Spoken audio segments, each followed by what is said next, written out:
Hashma Imnisar. I don't know if I pronounced that rightly.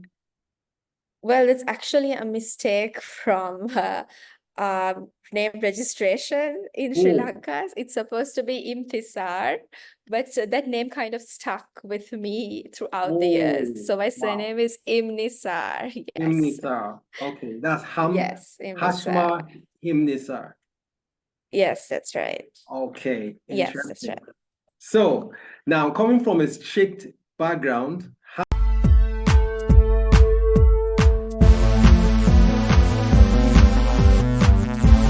Hash is actually someone that has been focused on becoming independent financially.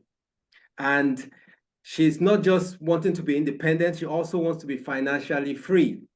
So she can build generational wealth and also make decisions that are not stressful, I guess. So I want to know about Yes. this because when I read this on your bio on LinkedIn, I was like, okay, this is very interesting. And I believe that was why you began or you started the business at age 13. So just tell me a little bit about your background and how you started that business at age 13 before we jump into the main topic. Well, for sure, right? So basically I am somebody who hates getting help. It's probably a personal thing, right? Okay. So I'm somebody who gives as much as I can, but when it comes to taking from people, I'm very, very reluctant. So from a very young age, my parents would always give me whatever I wanted. They come from a very strict academic background. Dad's an engineer, my mom's a chemist. And all Oh, of I'm a this chemist too. led Yes, my mom's a chemist too. That's the whole chemistry background. So basically, they would never say no to me. So once I remember back then when I was around, I think 10-ish, I asked my dad for some tuition money. This was very basic, right? And when I did, he didn't say no. He gave it to me. And then I said, I wanted double of it because I wanted for some fancy thing that I obviously knew we didn't really want. And he just gave it to me. And I realized um, I didn't like the feeling that came with having to ask somebody for something when Hmm. I have the capacity to do it myself. So I realized, okay, this is not something I want to ask anybody from. So I was exploring different ventures from the time I was like in grade 7. This is like 10 years old. Then I figured out drop shipping. This is when I was around 13, Wow. right? And drop shipping back then, eBay was a big thing. So Alibaba, eBay, that thing was huge. So I started it and I did a little bit of side hustles here and there after that. Then O levels came, my A levels came into the picture.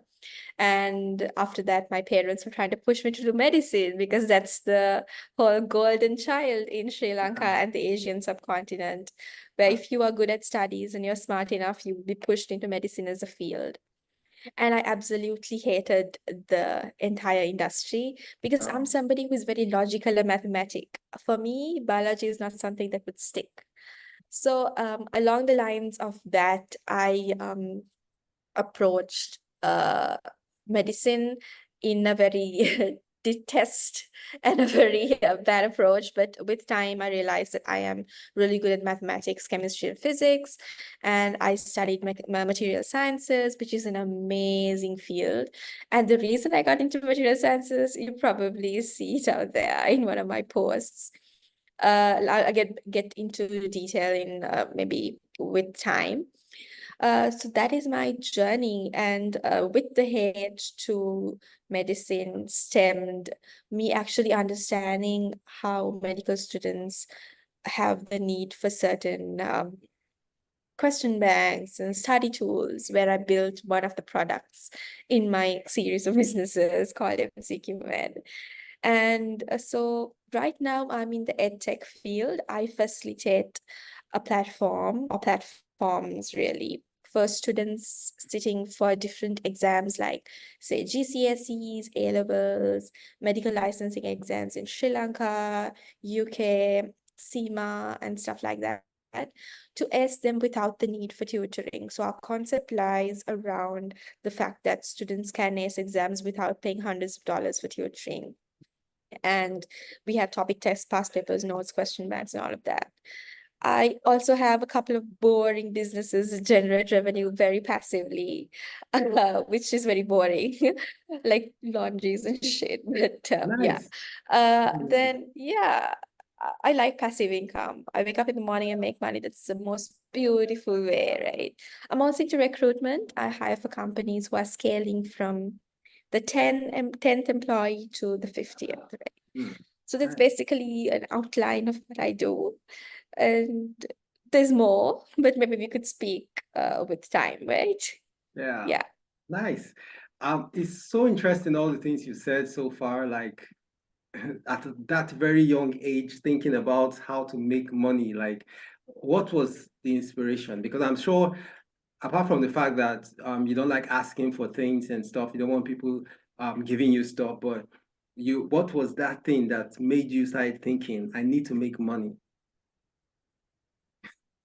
Well, I think it's the fact that I honestly do not like to ask.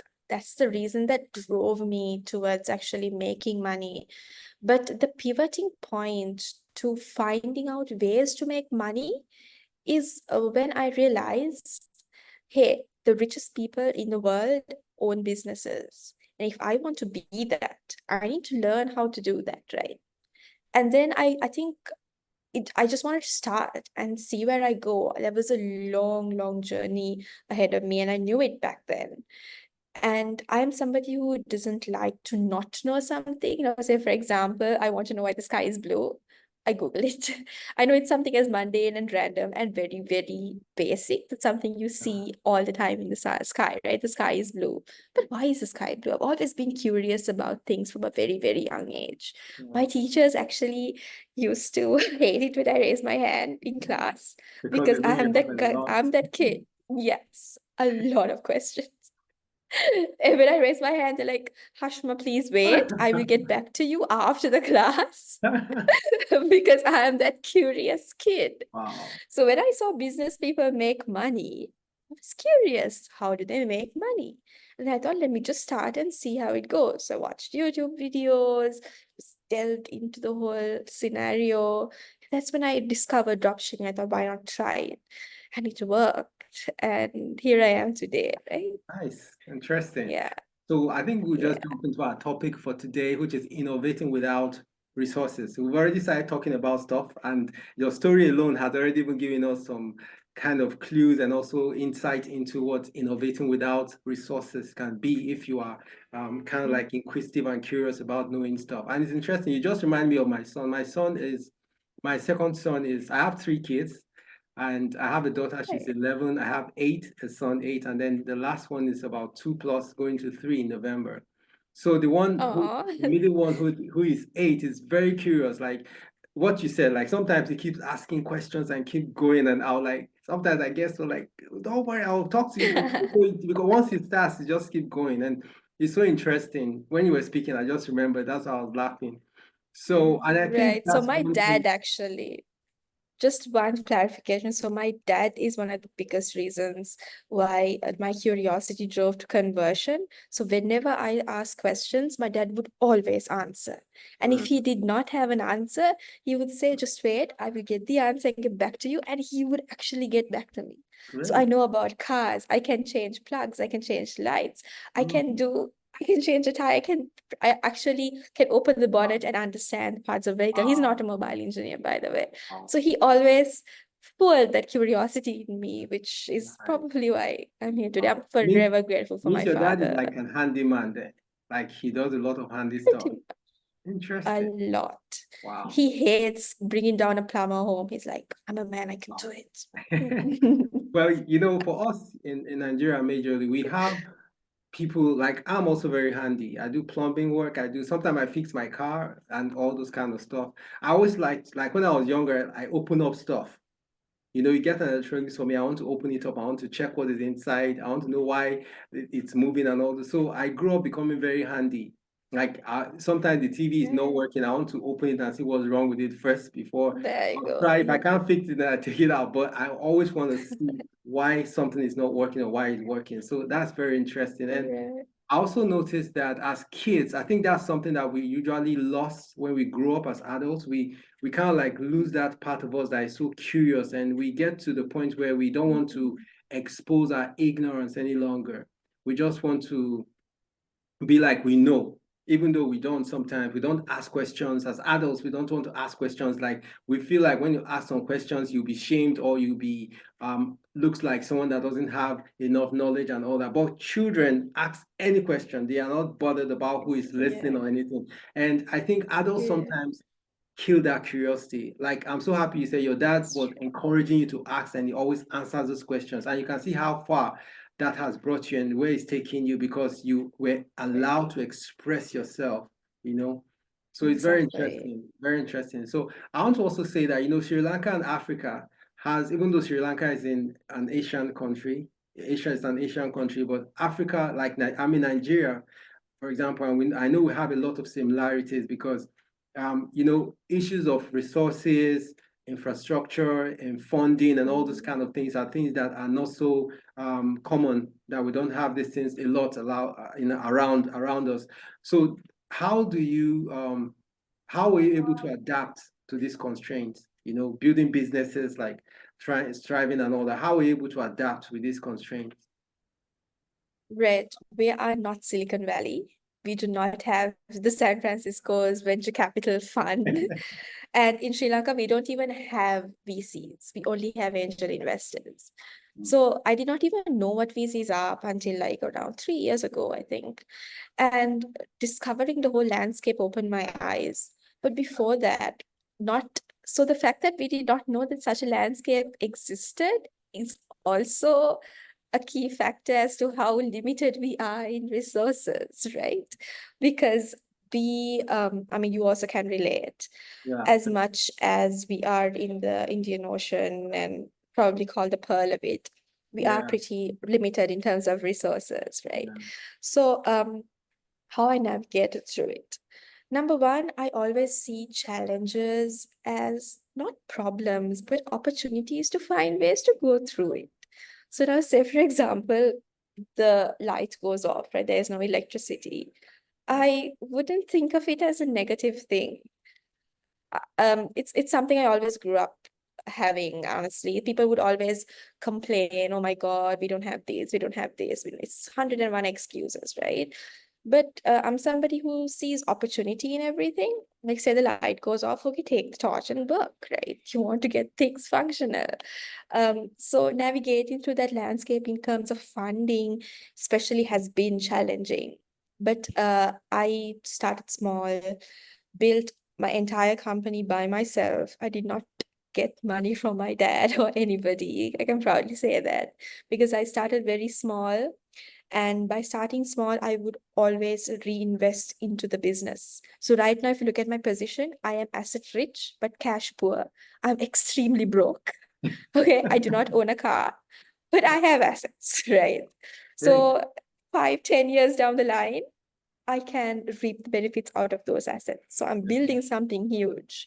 But that journey comes with its challenges. Somebody from Silicon Valley can rely on investor funding and live the life that they usually live without the constraints. But someone like me would have to actually live that frugal life for the few years that they're building the product and then reap the benefits. So of course, dynamics are completely different. You and I can relate, right? Yeah, of course. definitely. And that's why this conversation is so interesting, so that we can inspire other people and let them know it's possible to begin small and keep going and keep growing, and also keep being frugal as much as possible, to be able to make sure your future is well secured. And that's why when I read your bio, I was like, wow, this is interesting. I've never seen a bio like that in my entire life. Like, someone saying, I want to build generational wealth and stuff like that. So it's really caught my attention. I was like, wow, this is interesting. And it comes from a place where someone has really seen stuff and also wants to change stuff. So, you know, and, you know, because the generational wealth, when somebody says generational wealth, some people may think is like, okay, I want to build wealth for my family. It may not be that.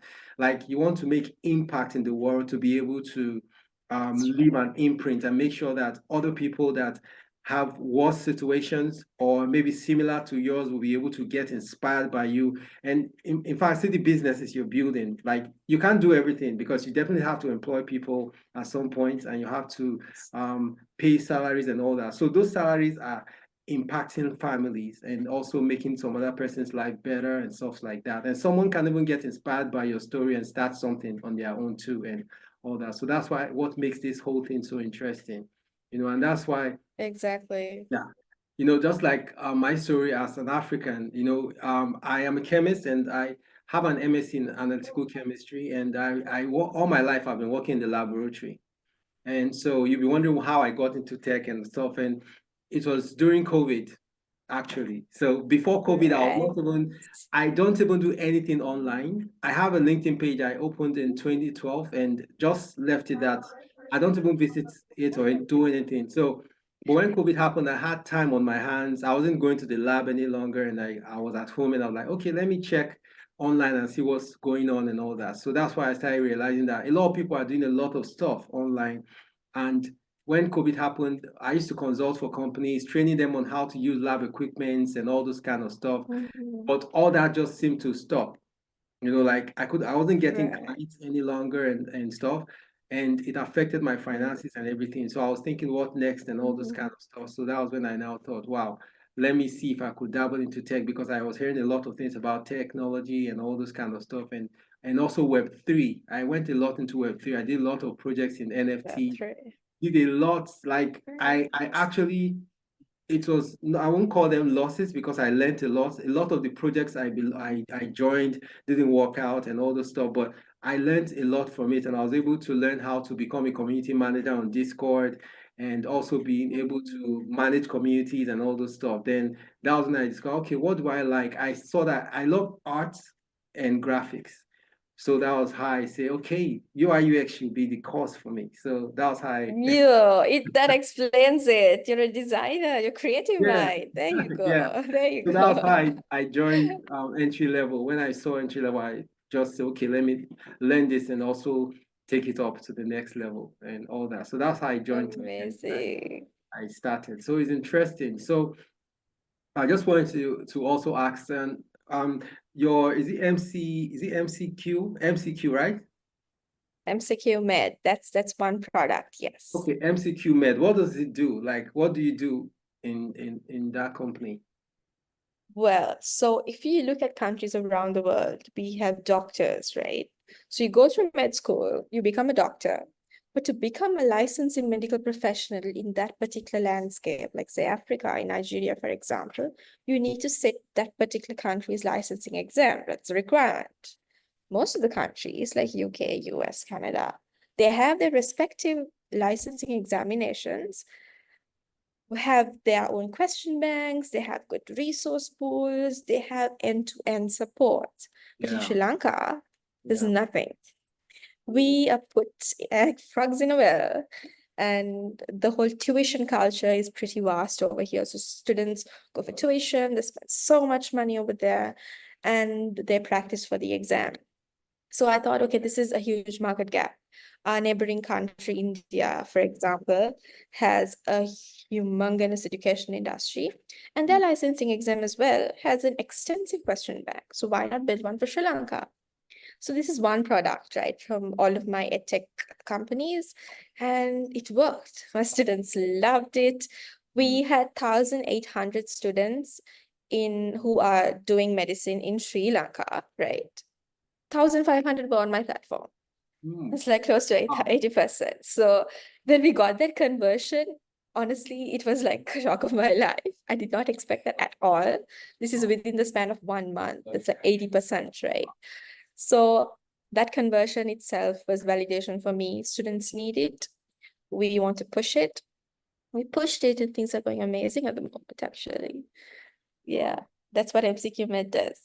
Wow. So the licensing, is it like it will help you become a medical doctor in Sri Lanka, or it will be licensing for the global community? Which, Right. So it is for Sri Lanka and the UK. So okay. PLAB 1, which is the first stage of the UK registration, has the exact same model as the ERPM exams in Sri Lanka. So both of those licensing exams can be studied through our platforms. A lot of Sri Lankan medical graduates who want to migrate to the UK actually go through our platform to ace their exams. And they come up saying, hey, we did it. Thank you so much. Those messages make my day, man. Honestly. When you work with students, that's the best thing. Like when they ace an exam and they come and tell you, hey, man, I did this. Thank you so much. Yeah, That gratification. It just makes your day. that's really nice, really great. And you Yeah, see, that's impact in that, exactly. those students they will never forget what you've done. Like Yeah. that's what tech really does. Like it has made the Mhm. world borderless, so you can be able to interact with everybody at any point. Now you're in Sri Lanka, I'm in Nigeria. That's I'm sure it's true. about 8 p.m. now, Yeah.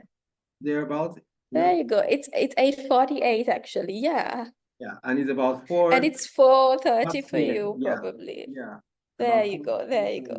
yeah. So that's what tech has done and has been able to bring everybody together. There's collaboration and all this kind of For stuff. And sure. it opened up the doors Yeah. to be able to do a lot of stuff.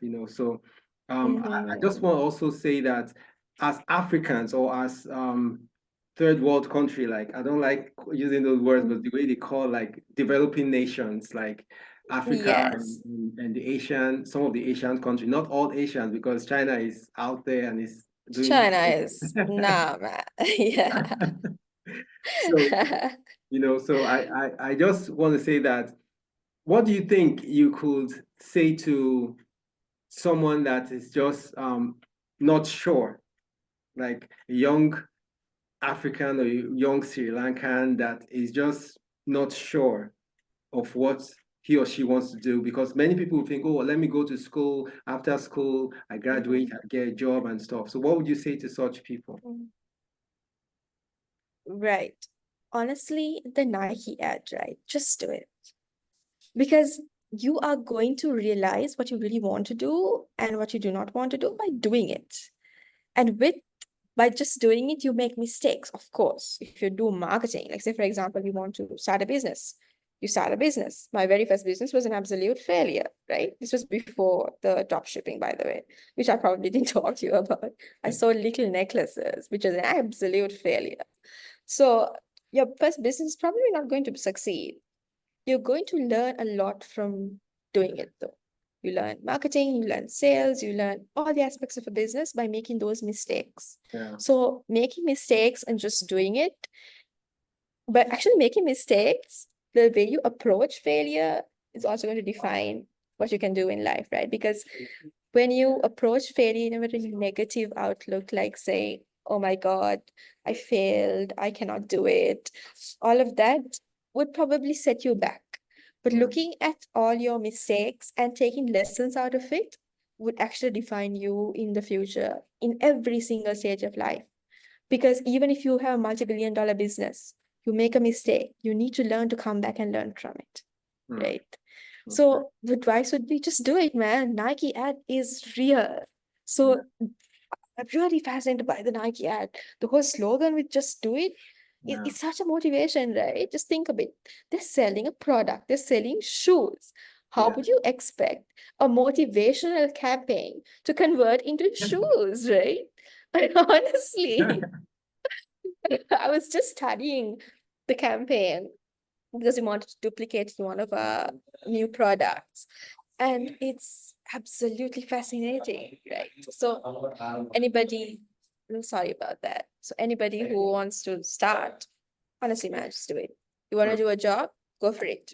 If it's not for you, you will realize it with time. Yeah. You want to start a business, go for it. If it's not for you, you will realize it with time. But what I'm saying is, with your mistakes, don't take it to your heart. Just take lessons out of it and try to come out of it and learn. Learn from those mistakes, right? That's what grows you as a person. Anyway, yeah. Awesome. I Yeah. want to thank you so much. I really do appreciate, with all the Alright. technical issues we had and all that, you still stayed and came back and jumped into the second link I sent. And I highly appreciate what you've done. And I just want to, just one final thought before we go, because we have barely like 5 minutes, and just one final thought for the audience to be able to to take home, like innovating without resources? What's your final take on that? Innovating without resources. What do you want to tell the audience to do as people that have limited resources, no support and all that? Just like you said, sometimes you may have the resources around, because I know like Africa, we have a lot of resources, both human and natural. But how do we harness these things are just some of the challenges, because we don't know how, some we do know how, but we don't even have the knowledge or know where to get the knowledge to be able to do some of these things. So some people may be capable of doing something, but they don't know how to. So what would you say to someone that, or Africans generally, or Sri Lankans too, like when you want to innovate without resources, where do you start? So when you keep saying innovate without resources, my first thing that came to my mind was perspective, right? We perceive that we do not have resources, but in reality, the world is in our fingertips. I'm having this conversation with you right now. Of course, in my physical dynamic, I do not have a venture capital industry. Let's say I was to incorporate a Delaware C Corp in the US, I can access that entire US market, right?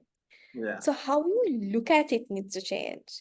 Being limited to our geography would trap your mind for real. Right? We need to capture the fact that the internet exists. It's not 2000s anymore, right? This is Yeah. 2024. Yeah. And we're going into 2025 in like 3 months, Yeah. right? So this is a new world. Everything is at our fingertips. COVID was perceived as a bad thing. But look, it made you who you are. It made you the tech giant you are. Made me who I am. But come on. So looking at things in a positive light and seeing opportunity in everything is what would honestly change you. Because perspective, trust me, makes a huge difference. If you're constantly going to look at the negatives in life and constantly self-pity yourself, honestly, you cannot come out of that box. Looking at opportunities, using the internet, YouTube is free. I honestly did not do a single course on sales, marketing, or anything, right? The ones you see on LinkedIn are what I got after I learned from experience, honestly. Wow. Yeah, so even the CIM I did, I went for lectures and I'm like, I already know this. Why am I even here? Because I learned everything from watching YouTube videos to listening to podcasts. So every time I go to sleep, before I sleep, I'm always listening to a podcast. So podcasts, not necessarily podcasts, but also ebooks. There's amazing ebooks like $100 Million Leads, Alexa Moses, Atomic Habits, multiple ones that are available out there. Make use of these resources, because people or human beings are our biggest assets, right? Because we build frameworks for other human beings to succeed. So that framework is actually in the form of books, in the form of digital assets like YouTube videos. So why not actually capitalize on these assets, right? It's available, it's free, it's out there. So that would be my final advice, honestly. Yeah. Great, great. It's just like we could just keep going and going and going, because you have so much to say, and very Yeah, for insightful, and real, very dude. not just insightful, motivational, and also like that nudge that someone needs to just keep them started and all that. So I want to still thank you For so much real. for coming to Techsculptics, and I hope when we ask for you again, you give us your time and you join us some other Of time course, for sure. of Um, Techsculptics. For sure. What you're doing is very inspirational, and I feel more people should be doing it. And what you're doing, keep doing it, man. It's amazing, because one day someone's going to stumble upon your video and Yeah. take lessons out of this whole thing Exactly. and probably actually succeed. Because I have watched videos like this Yeah. in when I was starting off, and I learned from them. So obviously people are going to watch this and learn. So keep doing what you're doing. Amazing stuff, man. Thank you so much. And my hope and my dream is I'm going to bring Elon Musk and Bill Gates. I want to have them on this show one day. Yes. Yes, that's my dream. Sam Altman, maybe. Yeah, Amazing, I'm for Jeff sure. Bezos. And All the hopefully I would be Sam Altman someday. exactly. Fingers Yeah, crossed to that. definitely. Yeah, there you Yeah. go. Thank you so much. Thank you so much. And my No love to worries at everyone all. in It Sri was Lanka, family, and everyone. Your dad also my special. dad. Yes. Please, you Yes. got him too. Thank you so much. Thank you so much. I really do Thank appreciate it. you. Appreciate you Bye. having me. Yeah. Bye bye. Good night then. Bye. See Bye. you. Bye. Bye. Bye.